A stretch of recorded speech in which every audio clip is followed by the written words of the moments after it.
तर जालना पोलिसांनी मराठा आंदोलकांना नोटीस बजावलेली आहे। मनोज जरांगे पाटील यांच्या मोर्चाला जालना जिल्ह्याच्या हद्दीपर्यंत अटी शर्तींसह परवानगी आहे। भारतीय नागरिक सुरक्षा संहिता कलम 168 प्रमाणे नोटीस बजावण्यात आली आहे। वाहतूक नियम पाळण्यासह शांततेत मोर्चा करण्याच्या सूचना आहेत आणि या मोर्चामध्ये आक्षेपार्ह घोषणा होणार नाही याची काळजी आंदोलकांनी घ्यायची असं म्हटलंय।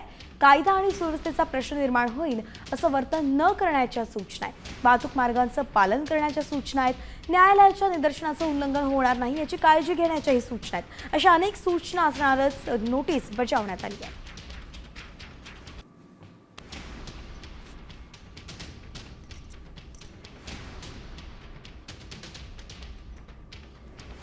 अक्षय शिंदे आपले प्रतिनिधी आपल्या सोबत जोडले गेलेत। अक्षय, कशा पद्धतीने पोलिसांनी सूचना दिल्या आहेत, सतर्कतेचा काय इशारा आहे?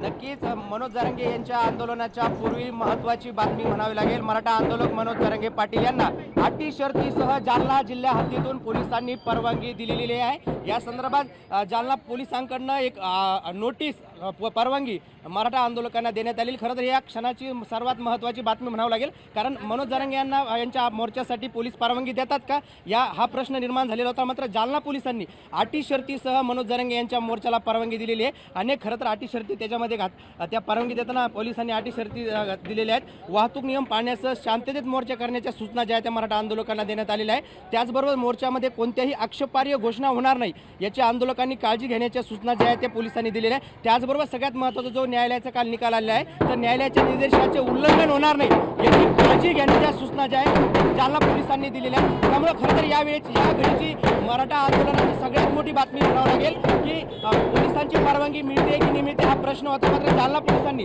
अटी शर्तीसह मराठा आंदोलक मनोज जरांगे पाटील यांच्या मोर्चाला परवानगी दिलेली आहे। त्यामुळे जालना जिल्ह्याच्या हद्दीतून आता जालना पोलिसांनी मोर्चासाठी परवानगी दिली आहे। मात्र अनेक अटी शर्ती काटेकोर पालन करणं आता आव्हानात्मक असणारे आंदोलकांसाठी, कारण की मनोज जरांगेंनी त्यांना सक्त ताकीद दिली आहे की आपण शांततेत जाणार आहोत, कुठलाच अनुचित प्रकार आपण करणार नाही आहोत।